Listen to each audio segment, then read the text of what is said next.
Jangan kita bicara 98 yang nggak ada hubungannya. Semua itu kan ada strategi masing-masing.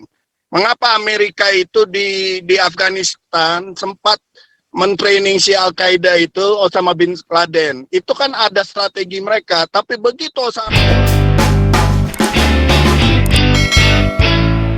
Indonesia adalah kesalahan gagal daripada Indonesia itu sendiri karena tidak menerapkan Pancasila. Andai kata mereka Pancasila itu jadikan sebagai pegangan hidup, tidak seperti sekarang 75 tahun menyalahkan Amerika. Jangan menyalahkan orang lain dikala kita gagal dalam melakukan sesuatu. Jadi masukan oleh Pak Jibril malaikat surga itu salah, sorry. Jadi mungkin mesti ganti nama juga. Terima kasih. Saya pendapat Obing. Pak Malaikat. Jangan malaikat. Ya Pak Malaikat dulu Pak Robert, biar kasih bantahan, lalu kita stop ya. Ya, jadi data Pak, karena dikala kita tidak bicara data, itu Pak akan soalnya Afghanistan udah kere, tapi kalau Indonesia begitu ribut Ahok 98 kapal Jadi Pak Robert, stop dulu Pak Robert, biar Pak Malaikat dulu bicara. Buru-buru merapat, sekarang Amrik nggak bisa, dia bisa cetak uang sendiri. Sekarang dia punya musuh Rusia sama China. 98 ngapain loh, data valid 98 kasusnya Ahok. Untung kita punya presiden yang humble. Ciri-ciri orang punya Roh Kudus, setelah dia punya Roh Kudus seperti Nabi 26 bilang, pun lihat dari buahnya. Jokowi itu humble. Dia sudah kemasukan Roh Kudus karena dia apa? Dia cirinya terekspresi humble. Sekian, terima kasih. Pak Paul, boleh saya tanggapi Pak Ya, Paul? Bung Beta, lalu Pak Matias tambah penutup ya. Penutup, Pak Matias 1 menit beneran ya. Oke, Bung Beta. Ini Pak Michael, kita asumsi macam-macam nggak ada masalah. Tapi kalau mau analisis kondisinya Pak Tobing, datanya ada nggak Pak? Jangan hanya cuma pepesan kosong, tapi memframing seakan-akan khilafah itu buatan Amerika tuh. Kita malu bukan jauh di sana. Tanyain Pak Tobing, 98 kapal induknya Amrik sudah merapat ke Indonesia dengan Gatot Nurmantio diizinkan. Betul ya Bentar Pak Malaikat, biar Bung Beta selesaikan Pak Malaikat. Bung Beta putus Bung Beta, putus Bung Beta.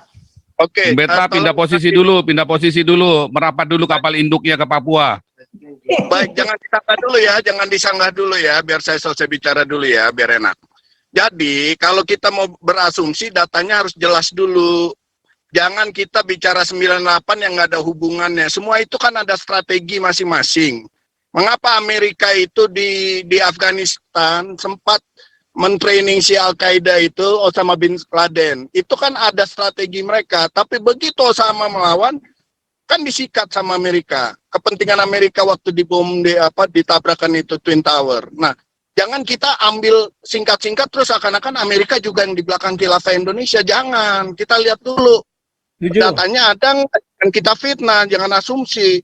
Yang ada kita malah membesarkan khilafah, karena ada Amerika di belakang, kita diem. No, Amerika kepentingannya apa kalau dukung khilafah? Kalau dia ngelawan khilafah, kepentingan apa? Itu yang kita harus cermati, jangan berasumsi, memframing seakan-akan beneran nih, HTI di belakangnya ada Amerika, FBI ada Amerika. No, jangan. Akhirnya nanti kita sendiri mencermati masalah ini. Jadi kalau Pak Michael ada datanya, ayo kita bicara data. Kalau nggak ada, jangan berasumsi. Itu maksud saya, jangan berasumsi. Ya. Oke, Pak Matias tambah lanjut. Oke, makasih Pak Paul. Nanti Pak Michael, saya akan jelaskan di suatu kesempatan mengenai Amerika Pak Paul ya, Pak Michael ya. Jadi Pak Michael itu mengerti apa itu Amerika. Besok kita lanjutkan yang tentang Amerika ya. Ini kita stop dulu ya. Saya juga mau bicara soal Amerika, tapi panjang kan. Besok kita, apakah Amerika dibalik khilafah Indonesia, temanya besok ya. Ini kita seriusin bener ya. Kita seriusin dibahas nih ya. Lanjut Pak Tambah. Saya lanjutkan mengenai yang saya jelaskan tadi. Soekarno itu berhasil membuat suatu ideologi karena dia mengerti akan sistem. Dia akhirnya kalau saya lihat dari mata kepala teknologi ya, dia itu adalah social engineer ya, sehingga dan juga Muhammad Hatta. Sorry, mereka berdua. Nah, dari produk dari social engineer ini, apa yang mereka pikirkan yang baik bagi Indonesia, sehingga muncullah Pancasila di dalam kehidupan bangsa Indonesia. Hanya saya sangat sayang sekali, saya tunggu-tunggu strategi apa yang dibutuhkan bangsa Indonesia agar bangsa Indonesia bisa menegakkan Pancasila. Ya, oke Pak Paul, silakan.